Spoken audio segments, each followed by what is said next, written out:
Bonjour bien-aimés de le Seigneur, lundi. J'espère que vous avez passé un bon week-end. Nous sommes dans la joie de vous retrouver avec tout ce qui se passe dans le monde, les guerres, les morts. 2026 est une année très chaude. C'est une année particulière.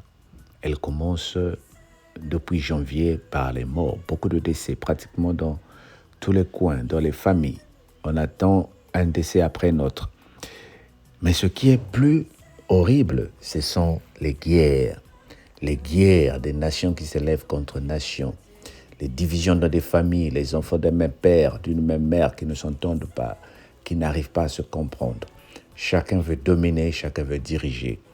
Nous vivons un monde des égoïstes. Alors dans toute cette situation-là, qu'est-ce que le chrétien doit faire? Devons-nous prier pour la paix dans le monde? Sachant que le Seigneur avait dit qu'au dernier temps, les nations s'élèveront contre les nations. À quoi ça nous sert alors de prier? La prière pour la paix est une pratique profonde enracinée dans la tradition chrétienne. Pourtant, face aux paroles de Jésus annonçant les conflits et les guerres dans les derniers temps, qu'une nation s'élèvera contre une nation, certaines peuvent se demander pourquoi continuer à prier pour la paix alors. Alors, l'étude que nous allons faire cette semaine nous propose de comprendre la responsabilité du chrétien dans la prière pour la paix, même dans un monde marqué par la division et la violence. Nous voyons que l'annonce des conflits dans les derniers temps est biblique. Le Seigneur nous dit dans Matthieu 24, versets 6 à 7, « Vous entendrez parler des guerres et des bruits de guerre. Gardez-vous d'être troublés. » Écoute-moi bien. Gardez-vous d'être troublés. La mort va s'élever dans ta famille. Gardez-vous d'être troublés. Comme il dit dans Jean 14, verset 1, que votre cœur ne se trouble point. Car il faut que ces choses arrivent, mais ce ne sera pas encore la fin. Une nation s'élèvera contre une nation et un royaume contre un royaume. Cette prophétie alors nous montre la réalité du péché et de la division dans le monde. Même pour toi et pour moi, le chrétien, cette prophétie constitue une invitation à la prière. Voilà pourquoi nous passons autant de temps, autant de moments à la prière. Le chrétien ne doit pas être à l'indifférence ou à la passivité face à la souffrance humaine. Nous sommes appelés à se lever. Nous sommes appelés à choisir. Pendant 10 minutes, je vais prier pour le Congo. Pendant 10 minutes, je vais prier pour l'Iran. Je vais prier pour les États-Unis. Que Dieu touche ces responsables égoïstes qui nous dirigent, qui boivent le sang, qui mangent la chair, qui sont animés de l'esprit de la domination. C'est notre rôle en tant que chrétiens. Même dans les églises où certains responsables divisent au nom de la religion que l'église catholique est mieux que l'église baptiste est mieux que l'église de réveil. Nous divisons, nous mettons des familles contre des familles. Dans les mêmes familles où il y a un mariage chrétien et païen, on divise, on prophétise, on ment, on utilise l'émotion pour faire peur. Alors, qu'est-ce qu'il faut faire? Quelle est donc la mission du chrétien? La mission du chrétien que nous sommes, c'est être les artisans de la paix. Jésus a enseigné, heureux ceux qui procurent la paix, car ils seront appelés fils de Dieu. Matthieu 5, verset 9. C'est donc la vocation du chrétien à rechercher la paix, à être un médiateur et à intercéder dans un monde troublé. Intercède pour ta famille bien-aimée. Intercède pour la famille de l'autre et qui est éprouvée. Intercède pour que le Seigneur donne la paix au Congo. Intercède pour que le Seigneur amène la paix en Iran, en Afrique. Les troubles qui s'élèvent partout, que devons-nous faire? L'apôtre Paul nous exhorte, autant que cela dépend de vous, soyez en paix avec tous les hommes. C'est l'apôtre Paul qui le dit, Romains 12, verset 18. La prière pour la paix est donc une expression concrète de l'amour du prochain et de l'obéissance à l'enseignement de Christ. Si tu ne pries pas pour les divisions dans ton pays, ça veut dire que tu contribues à la destruction. Nous devons être les partisans à la paix, jouer à la paix. Regardons autour de nous qui souffre.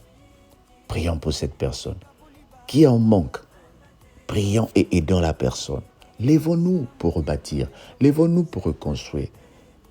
Comme disait une femme à sa fille, ma fille, tu vas au mariage, va avec l'aiguille, ne va pas avec les couteaux. Si tu trouves que dans cette famille il y a la division, construis, reconstruis. Bien-aimé, le pays où tu habites, le Seigneur t'invite à prier pour ce pays, le pays qui t'a reçu à bras ouverts. Mais est-ce que tu prends le temps? Surtout nous, les immigrés, les expatriés qui habitons dans des pays qui ne sont pas les nôtres d'origine, mais qui sont devenus les nôtres parce qu'ils nous ont acceptés. Prions pour ces pays. Prions pour ce pays. Prions pour nos pays d'origine. Prions pour la paix au Congo avec des élections qui s'annoncent le dimanche prochain. Qu'est-ce que le Seigneur prévoit? Il y aura des guerres partout, bien-aimés. Les nations vont se lever contre les nations. Que cela ne se fasse pas. Ne te fasse pas peur, dit la Bible. Ne sois pas troublé, mais joue ton rôle, celui d'intercesseur. Tiens-toi devant la brèche. Lèvons nos prières, surtout pendant ces moments de prière et jeûne. Père éternel, aide-nous à vivre la paix dans le monde. Je prie pour ma famille. Seigneur, je me lève contre l'esprit de division, de manipulation. Au nom de Jésus, notre Seigneur et Sauveur. Amen.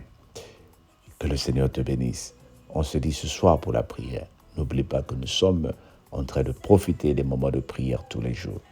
Sois béni au nom de Jésus. Bye bye.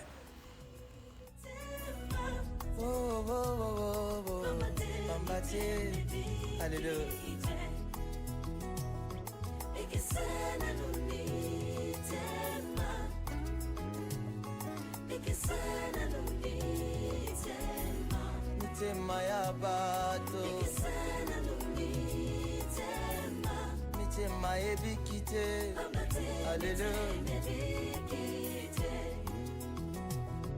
Ikisana numitema Ikisana numitema ya bato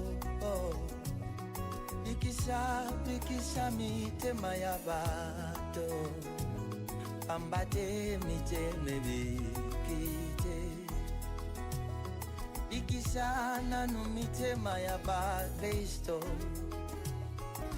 Ikisa mitema ba yenge bene Ikisana numitema ya ba bato na yo Pambate miteme bikite Alléluia Ikisana numitema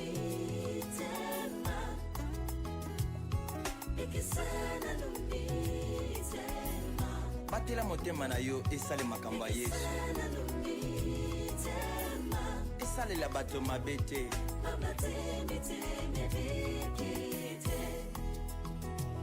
Basusu tozobenga bango bateyi Baza kote ya Yesu na monoko na motema Yesu azati Lolenge na bango akosalela ekomi mabe makasi Ambate miteme bikite Basusu tozobenga bango ba profete Aza kosakola makambo uti na mayele na bango moko Nini kaka bato bapesa bango mbongo Pambate miteme bikite Ikisana numitema ya bato Ikisa mitema ya ba Kristo Ikisana numitema ya bato Naleli motema moteme bikite Mosusu akomisi nkolo lokola motuka nayi Oyo biso bakongole tobengaka 207 Ekobima na tango na poko ememela ye mbongo Pambati miteme bikite Basusu tozobenga bango bayembi Baza kuyemba Yesu na monoko na motema Yesu azati kindumba lolendo lokuta makambo ya bambabamba awo pamba te mitemebi kite ozawawa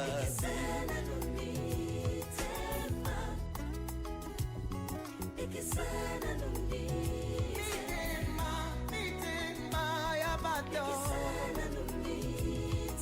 uzana mabaku mingi Yesu pamba te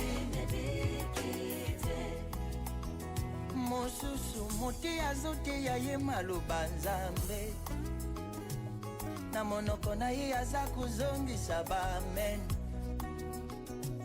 kasi na kati ya motema motei aza te pamba te motema ebiki te motuna na nga nani amemi poison na kati ya eklesia nani lisusu amemi bokabwanya batei bakomi kobwaka na bajeton na batele na bisika ya bamateya na bango pamba te mitema ebiki misala yanga mabe ya motema aleli ekaboli babato abo misala motema ezopebisa bato basusu bakini eklesia basusu batika losambo basusu babosa ya pangoyo nini misala ya basakoli ememi bana basusu na libanda bakomi bafaze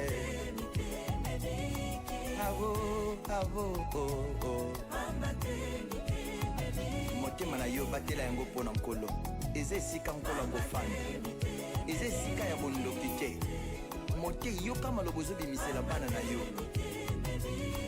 yo lingi kaka yozala malamu bana na yo te eza misala ya motema papa bongwana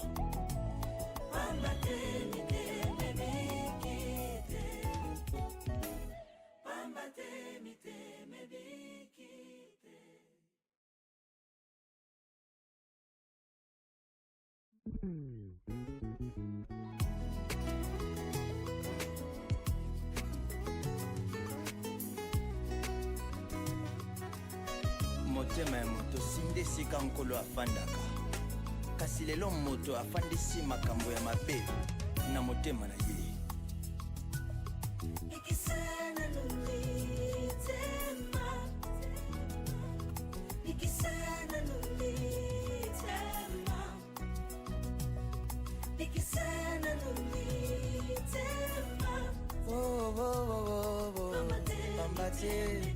Alléluia.